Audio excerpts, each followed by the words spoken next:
Hello friends, welcome our channel MCQ centre. तो दोस्तों, आज मैं आपको उत्तर प्रदेश राजस्व संहिता 2006 का दूसरा पार्ट में आपका सॉल्व करवाऊंगा। तो दोस्तों, इसमें जो है आपका यहाँ से मैं आपका स्टार्ट करूँगा।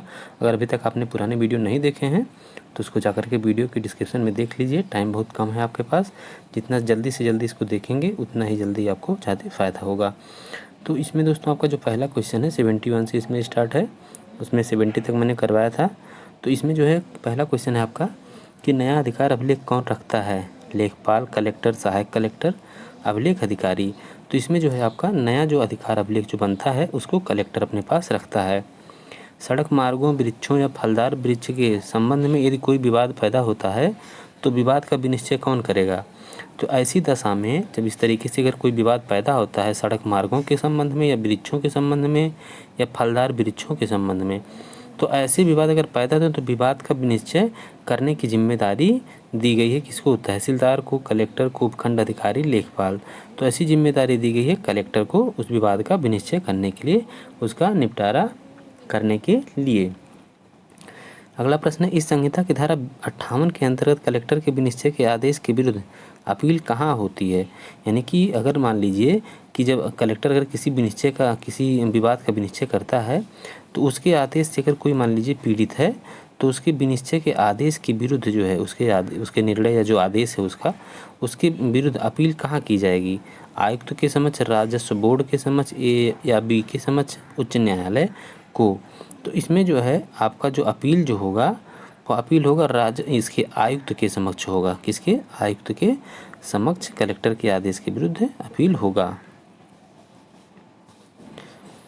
अगला है आपका, इस संहिता की धारा 58 के अंतर्गत वृक्षों पर अधिकार के संबंध में कलेक्टर के आदेश के विरुद्ध अपील आयुक्त को कितनी अवधि के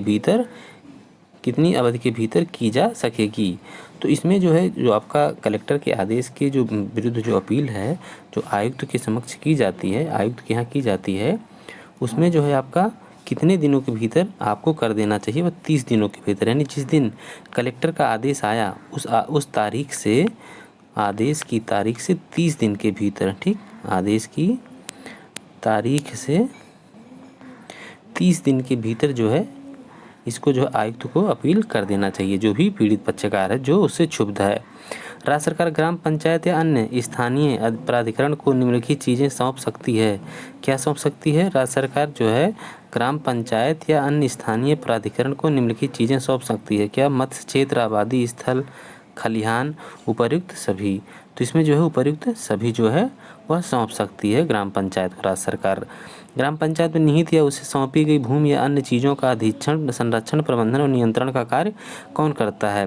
तो इसमें जो है ग्राम पंचायत को जो चीज़ें सौंपी गई हैं, जो भूमि, उसका जो है अधीक्षण, नियंत्रण और प्रबंधन कौन करता है? तो इनका जो करता है आपका करता भूमि प्रबंधक समिति, ठीक। ग्राम तालाबों का प्रबंधन किसके द्वारा किया जाता है? तो ग्राम प्रधानों का प्रबंधन किसके द्वारा? ग्राम पंचायत भूमि प्रबंधक समिति, उपखंड अधिकारी, उपर्युक्त सभी। तो इसमें जो है ग्राम पंचायत इसका प्रबंधन करता है। अगला प्रश्न है आपका कि वादों और विधिक कार्यवाहियों का संचालन किसके द्वारा किया जाता है? तो वादों तथा विधिक कार्यवाहियों का संचालन किसके द्वारा किया? तो भूमि प्रबंधक समिति का अध्यक्ष, ग्राम पंचायत, कलेक्टर, उपर्युक्त सभी। तो इसमें जो है उसका जो संचालन होता है वह किया जाता है भूमि प्रबंधक समिति के द्वारा। कोई भी वाद है या कोई विधिक कार्यवाही है तो जिम्मेदारी दी गई है भूमि प्रबंधक समिति के अध्यक्ष को कि वही उसका संचालन करेगा। वादों और विधिक कार्यवाहियों में समझौता या वादों का प्रत्याहरण कौन कर सकता है? ग्राम पंचायत द्वारा, भूमि प्रबंधक समिति द्वारा, उपखंड अधिकारी द्वारा, उपखंड अधिकारी के पूर्व अनुमोदन से ग्राम पंचायत द्वारा। तो इसमें जो है किसी वादों या विधिक कार्यवाहियों में समझौता या वादों का प्रत्याहरण मतलब वापस लेना, तो यह कौन कर सकता है? तो ऐसा काम जो है वह करेगा उपखंड अधिकारी के पूर्व अनुमोदन से ग्राम पंचायत द्वारा ऐसा किया जा सकता है कि किसी बात को चाहे तो वापस ले ले या जिससे विवाद है उससे बाद समझौता कर ले, ठीक। अगला आपका क्वेश्चन नंबर 80, भवन निर्माण हेतु भूमि का आवंटन कौन करता है? तो इसमें जो भवन निर्माण हेतु भूमि का जो आवंटन है ग्राम पंचायत, भूमि प्रबंधक समिति, लेखपाल, उपखंड अधिकारी के पूर्व अनुमोदन से भूमि प्रबंधक समिति। तो ऐसा जो आवंटन जो है वह करता है आपका उपखंड अधिकारी के पूर्व अनुमोदन से भूमि प्रबंधक समिति। आपको एक बात बता दें कि जो भी ऑब्जेक्टिव क्वेश्चन मैं सॉल्व करवा रहा हूँ, ये मार्केट में एक विधि की पत्रिका आती है ला फाइटर, तो ला फाइटर से ही मैंने ये सब प्रश्न लिए हैं। आप चाहें तो उसको मार्केट से ले सकते हैं। अगला प्रश्न आपका है, आबादी स्थलों के लिए भूमि आवंटित करने की शक्ति भूमि प्रबंधक समिति को इस संहिता के किस धारा में दी गई है। तो आबादी स्थलों के लिए भूमि आवंटन करने की शक्ति भूमि प्रबंधक समिति को इस संहिता की किस धारा में दी गई है। तो यह है आपका धारा 62, 63, 64, 65। तो इसमें आपको बताना है कि किस धारा में ऐसी शक्ति उसे दी गई है। तो यह दी गई है आपका 63 में। इस संहिता की किस धारा के अंदर ग्राम पंचायत की ओर से वादों का संचालन करने की शक्ति भूमि प्रबंधक समिति को दी गई है। यानी कि किस धारा के अंतर्गत ग्राम पंचायत की ओर से वादों का संचालन करने की शक्ति भूमि प्रबंधक समिति को दी गई है। तो किस सेक्शन में, धारा 60, धारा 62, धारा 64, धारा 68। तो इसमें जो ऐसी जो जिम्मेदारी दी है वह दी गई धारा 62 के अंतर्गत भूमि प्रबंधक समिति को दी गई है। राजस्व संहिता की धारा 63 के अंतर्गत आबादी स्थलों के लिए भूमि आवंटन हेतु किससे अनुमति लेगा। राजस्व संहिता की धारा 63 के अंतर्गत आबादी स्थलों के लिए भूमि आवंटन हेतु किससे अनुमति लेगा। तो यह जो है इसमें आपका जो करेक्ट आंसर है वह कौन सा है, कलेक्टर, सहायक कलेक्टर, उपखंड अधिकारी, तहसीलदार। तो इसमें जो आपका करेक्ट आंसर है वह है उपखंड अधिकारी से। आवंटित भूमि का कब्जा आवंटी को कौन दिलाएगा। तो इसमें जो है तहसीलदार, कलेक्टर, सहायक कलेक्टर, उपखंड अधिकारी। तो आवंटी भूमि का कब्जा आवंटी को कौन दिलाता है, तो दिलाता है उपखंड अधिकारी। इस संहिता की धारा 65 के अंतर्गत बेदखल करने के पश्चात ऐसा व्यक्ति पुनः कब्जा कर लेता है तो उसे दंडित किया जा सकेगा। तो उसे किस दंड से दंडित किया, कारावास से जो 2 वर्ष तक का हो सकता है, कारावास से जो 1 वर्ष तक का हो सकता है, कारावास से जो 3 वर्ष तक का हो सकता है, कारावास से जो 3 माह तक का हो सकता है। तो इसमें आपका जो करेक्ट आंसर है वो है कारावास से जो 2 वर्ष तक का हो सकता है। आवंटन की गई भूमि पर आवंटी के अतिरिक्त यदि किसी अन्य व्यक्ति का कब्जा है और ऐसे अन्य व्यक्ति को कब्जे से बेदखल किया जाता है लेकिन वह व्यक्ति भूमि पर पुनः कब्जा कर लेता है तो उसे दंडित किया जा सकेगा। कैसे दंडित, कारावास से, जुर्माने से। कारावास और जुर्माना दोनों से, या तो ए या तो बी। तो इसमें जो है उसे कारावास और जुर्माना दोनों से दंडित किया जाएगा। अगला प्रश्न है आपका, और कारावास की न्यूनतम अवधि 3 माह होगी लेकिन इसका विस्तार जो है, कारावास की जो अवधि होगी न्यूनतम 3 माह होगी लेकिन इसका विस्तार 2 वर्ष तक हो सकता है तथा जुर्माना जो 3000 रुपये तक हो सकेगा। ठीक। इस संहिता की धारा 65 उपधारा 2 के अधीन कारित अपराध का विचारण कौन करेगा। उपजिला मजिस्ट्रेट की श्रेणी से अनिम्न पंक्ति का अधिकारी, कलेक्टर, प्रथम वर्ग न्यायिक मजिस्ट्रेट, सेशन न्यायालय। तो इसमें जो है इसका जो विचारण है वह कौन करेगा, तो विचारण करेगा आपका उपखंड मजिस्ट्रेट की श्रेणी से अनिम्न पंक्ति का अधिकारी ही इसमें विचारण करेगा। तो यह कहाँ पर दिया गया है, यह दिया गया है कि धारा 65 के खंड 7 में दिया गया है, यानी उपधारा 7 में 65 के।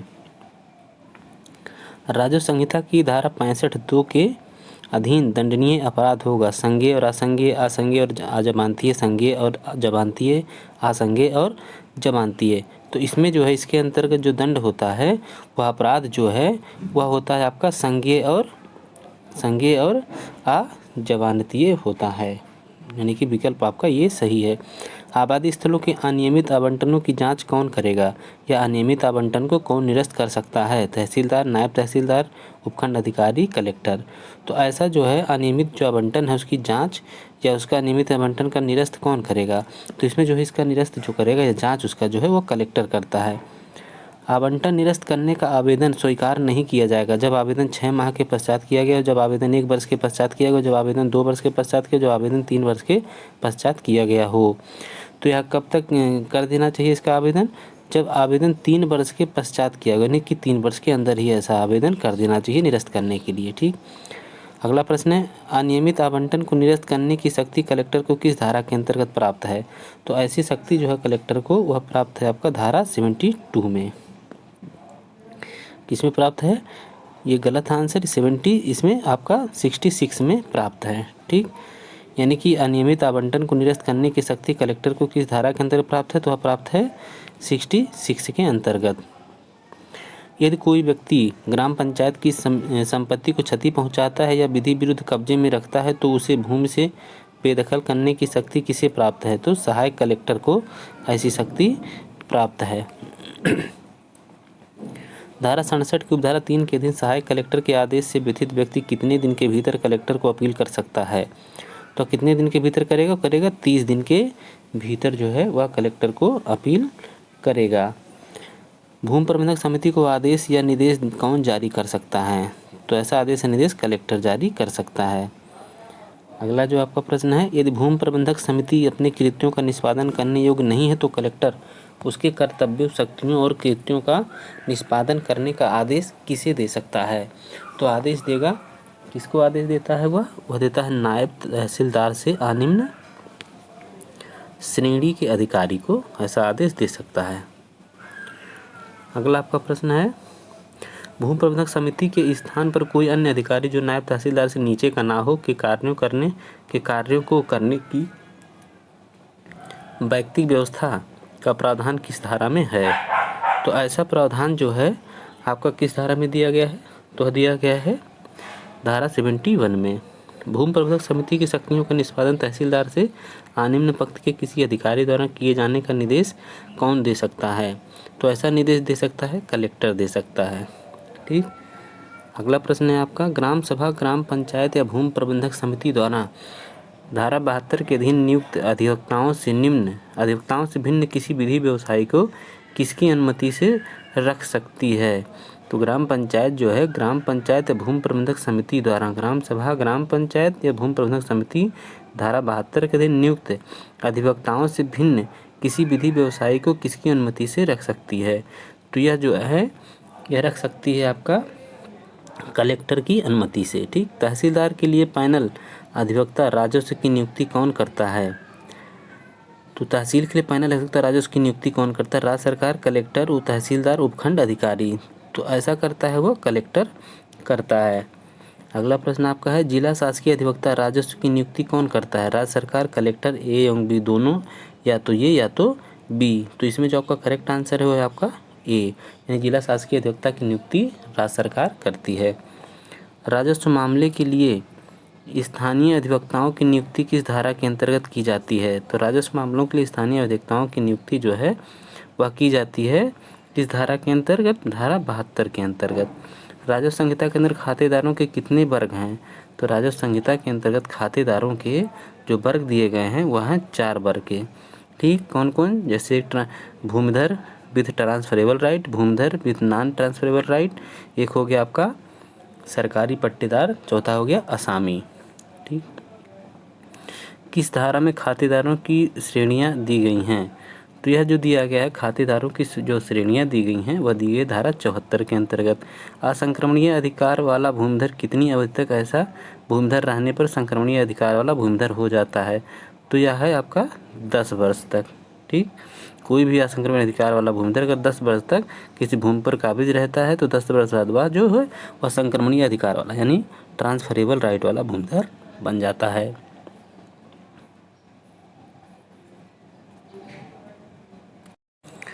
एक व्यक्ति का अधिनियम लागू होने से पूर्व 1 वर्ष असंक्रमणीय अधिकार वाला भूमिधर था। संहिता लागू होने की कितनी अवधि के पश्चात वह संक्राम अधिकार वाला भूमिधर हो जाएगा? तो 1 वर्ष के पहले वह जो है अधिनियम के एक व्यक्ति का अधिनियम लागू होने से पूर्व 1 वर्ष असंक्रमणीय अधिकार वाला भूमिधर, यानी जब अधिनियम लागू हुआ उसके 1 वर्ष पहले से वह असंक्रमणीय अधिकार वाला भूमिधर था। संहिता लागू होने की कितनी अवधि के पश्चात संक्राम अधिकार वाला भूमिधर हो जाएगा? तो संहिता लागू होने के बाद जो है वह 9 वर्ष के पश्चात संक्रमणीय अधिकार वाला भूमिधर हो जाएगा। राजस्व संहिता के किस धारा में प्रावधान है कि कोई व्यक्ति भूमि में भूमिधरी अधिकार अर्जित नहीं कर सकेगा? तो ऐसा जो प्रावधान है वह दिया गया है आपका धारा 77 में। किस धारा के अंतर्गत संक्रमणीय अधिकार वाला भूमिधर अपनी जोत को अन्य परियोजनाओं हेतु उपयोग करने के लिए घोषणा प्राप्त कर सकता है या घोषणा का आवेदन दे सकता है? तो ऐसा प्रावधान जो है आपका किया गया है धारा 80 में किया गया है। राजस्व संहिता की धारा 80 के अंतर्गत घोषणा हेतु आवेदन किसके समक्ष दिया जाता है? तो ऐसा आवेदन जो है दिया जाता है किसके समक्ष दिया जाता है? वह दिया जाता है उपखंड अधिकारी के समक्ष दिया जाता है। अगला जो है आपका 109, धारा 80 के अंतर्गत जारी घोषणा को कौन रद्द कर सकता है? तो इसके अंतर्गत जारी घोषणा को जो है वह रद्द कर सकता है आपका उपखंड अधिकारी। धारा 80 के अंतर्गत की गई घोषणा को धारा 82 के अंतर्गत उपखंड अधिकारी रद्द कर सकता है स्वप्रेरणा से आवेदन दिए जाने पर। उक्त ए एवं बी दोनों उपरोक्त में से कोई नहीं। तो ऐसी स्थिति में क्या है कि आपका विकल्प जो है सी सही, यानी स्वप्रेरणा से भी और आवेदन पर भी जो है आपका उपखंड अधिकारी रद्द कर सकता है। ठीक, असंक्रमणीय अधिकार वाला भूमिधर राजस्व संहिता की धारा 79 के अंतर्गत दिए गए प्रावधानों का उल्लंघन करता है तो क्या होगा? तो इसमें जो होगा, अगर वह उसका उल्लंघन करता है 79 में जो प्रावधान किया गया है, तो वह जो है वह बेदखल किया जा सकेगा। ठीक, क्रेता संक्रमणीय अधिकार वाला भूमिधर से जोत या उसके भाग को क्रय नहीं करेगा यदि उसके या उस स्वयं सहित परिवार के पास क्रय जोत संहिता कुल जोत की सीमा हो जाती है। तो कुल जोत की सीमा कितनी हो जाती है? तो अगर हो जाती है उसके पास जो है 5.058 हेक्टेयर, अगर इतनी हो जाती है तो वह क्या है, किसी जोत का जो है परिवार के पास क्रय जोत संहिता कुल जोत की सीमा हो जाती है। तो क्रेता संक्रमणीय अधिकार वाला भूमिधर जो है, क्रेता संक्रमणीय अधिकार वाला भूमिधर से जोत या उसके भाग को क्रय नहीं करेगा, यानी कि अगर उसके पास इतनी ज़मीनें हैं या उसके परिवार के पास, तो वह कोई और जोत नहीं क्रय करेगा। ठीक, क्रेता पर अधिकतम जोत की सीमा का कितना लिमिटेशन है? 5.0586 हेक्टेयर लागू नहीं होती जब ऐसा अर्जन जो है पूर्त परियोजनाओं के लिए, औद्योगिक परियोजनाओं के लिए हो, किसी शिक्षण संस्था के पक्ष में है, उपयुक्त सभी। तो इसमें जो आपका ऑप्शन है उपयुक्त सभी। अगर इन परियोजनाओं के लिए कोई क्रेता लेता है तो जोत की जो अधिकतम सीमा रखा गया है उत्तर प्रदेश में, किससे ज़्यादा कोई भी भूमिधर अपने पास नहीं रख सकता, वह सीमा इस पर लागू नहीं होती है। विनिर्दिष्ट सीमाओं से अधिक किसी अर्जन को राज्य सरकार प्राधिकृत कर सकती है, राज्य सरकार प्राधिकृत नहीं कर सकती। कुछ विशेष परियोजनाओं के लिए एवं लोक हित में प्राधिकृत कर सकती है, उपयुक्त में से कोई नहीं। तो इसमें जो आपका करेक्ट आंसर है, तो कुछ विशिष्ट परियोजनाओं के लिए जो है आपका के लिए एवं लोक हित में प्राधिकृत कर सकती है कौन? राज्य सरकार। ठीक, राजस्व संहिता की किस धारा में भूमिधर द्वारा अंतरण कुछ परिस्थितियों में प्रतिबंधित किया गया है? तो इसमें जो है आपका करेक्ट आंसर है, यह है आपका 89। ठीक, विदेशी नागरिक उत्तर प्रदेश में भूमि अर्जित नहीं कर सकते किस धारा में कहा गया है? तो यह कहा गया है आपका धारा 90 में। विदेशी नागरिक उत्तर प्रदेश राज्य में भूमि अर्जित कर सकते हैं राज्य सरकार की लिखित पूर्वानुमति से। विदेशी जो हैं नागरिक उत्तर प्रदेश राज्य में भूमि अर्जित कर सकते हैं, लेकिन राज्य सरकार के लिखित पूर्व अनुमति से ही। भूमिधर अपनी जोत का कर सकता है साधारण बंधक, भोग बंधक एवं भी दोनों उपयुक्त में से कोई नहीं। तो भूमिधर जो है अपनी जोत का जो है वह साधारण बंधक कर सकता है। ठीक, अगला जो असंक्रमणीय अधिकार वाला भूमिधर जोत का हित बंधक कर सकता है किसी व्यक्ति को सरकार के स्वामित्वाधीन किसी वित्तीय संस्था से ऋण की प्रतिभूति के लिए, किसी साहूकार से तंगी की हालत में ऋण की प्रतिभूति के लिए, उपरोक्त में से कोई नहीं। तो इसमें जो आपका करेक्ट आंसर है वो है सरकार के स्वामित्वाधीन किसी वित्तीय संस्था से ऋण की प्रतिभूति के लिए जो है असंक्रमणीय अधिकार वाला भूमिधर जोत का बंधक कर सकता है। असंक्रमणीय अधिकार वाले भूमिधर का हित कब विक्रय किया जा सकता है? भू राजस्व के संग्रह की कार्यवाही में, धारा 92 खंड का में निर्दिष्ट मामले के संबंध में किसी न्यायालय की डिक्री के निष्पादन में, उक्त ए एवं बी दोनों मामले में। तो इसमें से आपको बताना है कि कौन सा सही है। तो इसमें आपका विकल्प जो है दोनों सही है, यानी कि भू राजस्व संग्रह की कार्यवाही में और धारा 92 के खंड का में निर्दिष्ट मामले के संबंध में किसी न्यायालय की डिक्री के निष्पादन में असंक्रमणीय अधिकार वाले भूमिधर का हित जो है विक्रय किया जा सकता है। अगला प्रश्न है, यदि कोई भूमिधर ऋण लेने के लिए जोत को कब्जा सहित अंतरित करता है तो उसका प्रभाव होगा अंतरण, अंतरित को विक्रय माना जाएगा, अंतरक बंधक द्वारा अंतरक जो है बंधक माना जाएगा, अंतरित पर 5.0586 हेक्टेयर की सीमा लागू होगी, उक्त ए एवं सी। तो इसमें जो आपका करेक्ट आंसर है वो है आपका डी, ए एवं सी, यानी कि आपका इसमें जो है कि यदि कोई भूमिधर ऋण लेने के लिए जोत को कब्जा सहित अंतरित करता है तो उसका प्रभाव क्या होगा? अंतरण, अंतरित को विक्रय माना जाएगा और अंतरित पर इतने हेक्टेयर की सीमा लागू होगी।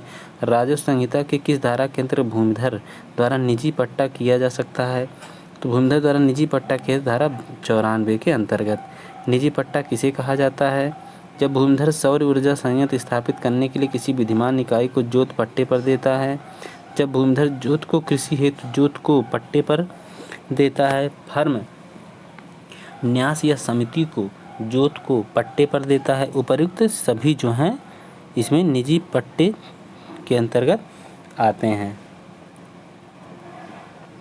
अगला प्रश्न है आपका, निजी पट्टे की अधिकतम अवधि एक बार में कितनी है? तो निजी पट्टे की अधिकतम अवधि एक बार में 5 वर्ष 15 वर्ष है। ठीक, भूमिधर अपनी जोत को सौर ऊर्जा संयंत्र स्थापित करने के लिए पट्टा करता है। ऐसे पट्टे की अधिकतम अवधि कितनी है? तो ऐसे पट्टे की अधिकतम अवधि जो है 30 वर्ष है। ठीक, भूमिधर अपनी जोत का सौर ऊर्जा संयंत्र स्थापित करने के लिए पट्टा करता है और ऐसे पट्टे की अधिकतम अवधि 30 वर्ष है। ठीक, और निजी पट्टे की अधिकतम अवधि कितना? एक बार में 15 वर्ष है। राज्य संहिता की किस धारा में निजी पट्टे को परिभाषित किया गया है? तो राज्य संहिता की इसमें धारा आपका 94(2) में निजी पट्टे को परिभाषित किया गया है। एक वर्ष से अधिक अवधि के लिए पट्टा करार किया जा सकता है केवल लिखित, केवल रजिस्ट्रीकृत लिखित द्वारा, मौखिक, लिखित एवं रजिस्ट्रीकृत, उपयुक्त सभी। तो इसमें जो आपका विकल्प सही है, केवल रजिस्ट्रीकृत लिखित द्वारा ही एक वर्ष से अधिक अवधि के लिए पट्टा करार किया जा सकता है। धारा 80 के अंतर्गत घोषणा प्राप्त करने हेतु आवेदन का निस्तारण उपखंड अधिकारी कितने दिन के भीतर करेगा? तो धारा 80 के घोषणा प्राप्त करने के लिए आवेदन का निस्तारण जो उपखंड अधिकारी जो है वह उसका निस्तारण करेगा आपका 45 दिन के अंदर। पट्टा किए जाने का ढंग या रीति हो सकता है मौखिक, लिखित, रजिस्ट्रीकृत, उपयुक्त सभी।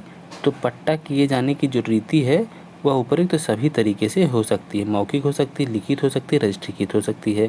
अनुसूचित जाति का व्यक्ति अपनी जोत या उसके भाग का अंतरण कर सकता है।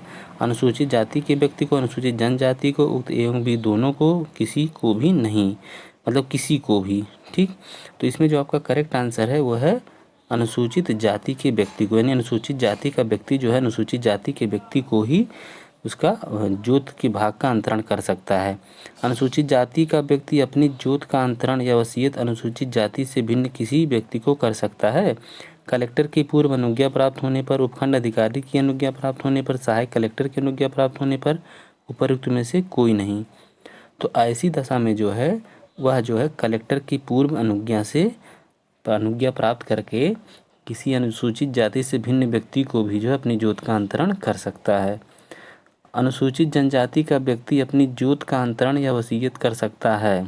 अनुसूचित जनजाति का व्यक्ति अपनी जोत का अंतरण या वसीयत कर सकता है। अनुसूचित जनजाति के व्यक्ति को कलेक्टर की अनुज्ञा से किसी भी जाति के व्यक्ति को, उपर्युक्त ए एवं बी दोनों को, केवल अनुसूचित एवं अनुसूचित जनजाति के व्यक्ति को। तो इसमें जो आपका करेक्ट आंसर है वो है ए, अनुसूचित जनजाति के व्यक्ति को। ठीक, या किसको खाली करेगा? खाली अनुसूचित जनजाति के व्यक्ति को। अनुसूचित जनजाति का व्यक्ति जोत का अंतरण या वसीयत कर सकता है। अगला प्रश्न है, भूमि का विनिमय करने की अनुज्ञा कौन दे सकता है? तहसील का प्रभारी, सहायक कलेक्टर, तहसीलदार, कलेक्टर या सहायक कलेक्टर। तो भूमि का विनिमय करने की अनुज्ञा जो है दे सकता है आपका तहसील के प्रभारी सहायक कलेक्टर जो है भूमि का विनिमय करने की अनुज्ञा दे सकता है। इस संहिता के उपबंधों का उल्लंघन करके किए गए पट्टे का प्रभाव होता है। पट्टेदार के परिवार सहित उसके पट्टे पर ली गई भूमि 5.04 हेक्टेयर के अधिक न होने पर पट्टेदार असंक्रमणीय अधिकार वाला भूमिधर हो जाएगा। यदि अपने परिवार के साथ धृत भूमि के साथ पट्टेदार द्वारा धृत भूमि 5.0586 हेक्टेयर से अधिक है, वहाँ पट्टेदार क्रेता हो जाएगा। उक्त ए एवं बी दोनों पट्टा शून्य हो जाता है। तो इसमें जो आपका करेक्ट आंसर है वो है आपका सी, यानी कि ए और बी दोनों सही हैं। ठीक, राजस्व संहिता 2006 के उपबंधों के उल्लंघन में किया गया अंतरण पट्टा को छोड़कर होता है। मान लीजिए अगर राजस्व संहिता 2006 में जितने भी आपका जो दिया गया अंतरण का प्रावधान उसके उल्लंघन में अगर कोई किया जाता है तो उसका परिणाम क्या होता है? तो उसका परिणाम होता है शून्य होता है, पट्टा को सिर्फ छोड़कर। जब संहिता के उपबंधों के उल्लंघन में किया गया अंतरण शून्य हो जाता है तो उसका प्रभाव या परिणाम होता है। तो उसका क्या प्रभाव परिणाम होता है? ऐसे अंतरण की विषय वस्तु सभी भारों से मुक्त होकर राज्य सरकार में निहित हो जाएगी। अंतरण एवं अंतर्ती दोनों के हित जोत से समाप्त हो जाएंगे। जोत में विद्यमान वृक्ष, फसल, कुएं एवं अन्य सुधार सभी भारों से मुक्त होकर राज्य सरकार में निहित हो जाएंगे। उपर्युक्त सभी। तो ऐसी स्थिति में आपका कौन सा विकल्प सही होना चाहिए? उपर्युक्त सभी जो है सही होना चाहिए। कि इसका जो है जो संहिता के उपबंधों के उल्लंघन में किया गया अंतरण शून्य हो जाता है तो फिर उसका यही प्रभाव होगा, वो नीचे जितना दिया गया है। निम्नलिखित में से कौन वसीयत नहीं कर सकता है? असंक्राम अधिकार वाला भूमिधर, असामी, उपर्युक्त एवं भी दोनों अनुसूचित जाति के भूमिधर। तो इसमें जो है आपका वसीयत जो है उपर्युक्त दोनों नहीं कर सकते, यानी असंक्राम अधिकार वाला भूमिधर और असामी दोनों। यदि कोई पुरुष भूमिधर बिना वसीयत किए मरता है तो उसकी संपत्ति प्रथम वरीयता में किसे न्यागत होगी? अविवाहित पुत्री को, पुत्र पुत्रादिक्रम में पुंजातीय वंशज को, विधवा को, उपर्युक्त सभी को। तो ऐसी स्थिति में जो है उपर्युक्त सभी को जो है क्या होगा? वो न्यागत होगी। अविवाहित पुत्री अपने पिता से जोत में दाय प्राप्त करती है, तत्पश्चात उसका विवाह हो जाता है। दाय से प्राप्त जोत के संबंध में सही उत्तर है जोत उसके पिता के निकटतम जीवित वारिस को न्यागत होगी।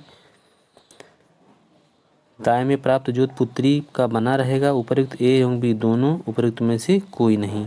तो इसमें जो है आपका जो करेक्ट आंसर है यह है आपका ए, यानी कि जोत उसके पिता के निकटतम जीवित वारिस को न्यागत होगी। ठीक, आपका जो इसमें है विकल्प आपका ये सही है। अगला जो प्रश्न है आपका, राजस्व संहिता की धारा 107 के अंतर्गत वसीयत होनी चाहिए लिखित रूप में रजिस्ट्रीकृत दो साक्षियों द्वारा प्रमाणित, उपर्युक्त सभी। तो इसमें जो आपका विकल्प जो सही है वह उपर्युक्त सभी। राजस्व संहिता की धारा 108 के अंतर्गत पुरुष भूमिधर असामी सरकारी पट्टेदार की मृत्यु हो जाने पर उसके जोत में उसके हित का न्यागमन निम्नलिखित में से किस धारा के अधीन रहते हुए होता है?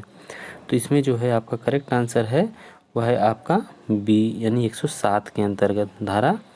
राजस्व संहिता के किस धारा के अंतर्गत पुरुष भूमिधर या असामी के संबंध उत्तराधिकार का सामान्य क्रम दिया गया है?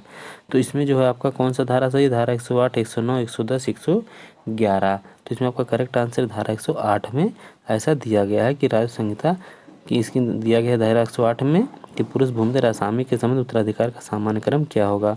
उत्तरजीविता द्वारा खातेदारों के हित का संक्रमण के संबंध में किस धारा में प्रावधान किया गया है, यानी किस धारा में प्रावधान है? तो यह है आपका धारा 112 में ऐसा प्रावधान किया गया है। अगला जो है आपका राजस्व संहिता की किस धारा के अंतर्गत विदेशी नागरिक को अप्रवासी भारतीय उत्तराधिकार से वंचित कर दिया गया है? तो ऐसा जो प्रावधान है वह आपका कर दिया गया है धारा 114 में। ठीक, कोई स्त्री किसी जोत में पुरुष भूमिधर असामी या सरकारी पट्टेदार का हित दाय में प्राप्त करे और उसकी मृत्यु हो जाए या वह पुनर्विवाह कर ले तो या विवाह कर ले तो जोत में का हित अंतिम पुरुष भूमिधर असामी या सरकारी पट्टेदार के निकटतम वारिस को न्यागत होगी। यह प्रावधान किस संहिता की किस धारा में किया गया है? तो ऐसा जो प्रावधान है वह संहिता की धारा 109 में किया गया है। एक स्त्री भूमिधर अपनी जोत निर्वसियती छोड़कर मर जाती है, उसके पुत्र, अविवाहित पुत्र और पति जीवित हैं, उसकी जोत का उत्तराधिकारी कौन होगा? तो उसकी जोत का जो है उत्तराधिकारी जो है वह होगा पुत्र एवं अविवाहित पुत्री। एक स्त्री अपने पीछे एक विवाहित पुत्री एवं एक अविवाहित पुत्री छोड़कर एक विवाहित पुत्री एवं एक अविवाहित पुत्री छोड़कर मर जाती है, उसकी संपत्ति का न्यागमन होगा विवाहित पुत्री को, अविवाहित पुत्री को, उपयुक्त एवं भी दोनों को, उपयुक्त में से कोई नहीं। तो इसमें जो है आपका जो करेक्ट आंसर है वो है आपका बी, अविवाहित पुत्री को उसकी संपत्ति का न्यागमन होगा। तो दोस्तों आज के लिए बस इतना ही। अगले पार्ट में फिर हम आपके सामने लेकर के आएंगे कुछ क्वेश्चन। तो दोस्तों उम्मीद है वीडियो आपको पसंद आ रहा होगा। पसंद आ रहा हो तो लाइक करिए, शेयर करिए और दोस्तों के पास इसको अपना शेयर करते रहिए और सब्सक्राइब भी करते रहिए। एक बात और बता दें आपको कि दोस्तों अगर जिसको मेंस की क्लास अगर करनी है तो इसमें कुछ पेड चलाया जाएगा, नॉमिनल चलाया जाएगा, उसमें आपका पूरा तैयारी करवाया जाएगा। जिस तरीके से मेंस में क्वेश्चन आते हैं उसकी तैयारी आपको हम करवाएंगे। तो आप अगर इच्छुक हो तो कमेंट करके आप कह सकते हैं कि हाँ हम तैयार हैं, उसी हिसाब से हम इसका कोर्स चलाएंगे। तो दोस्तों आज के लिए इतना ही। नमस्कार, धन्यवाद।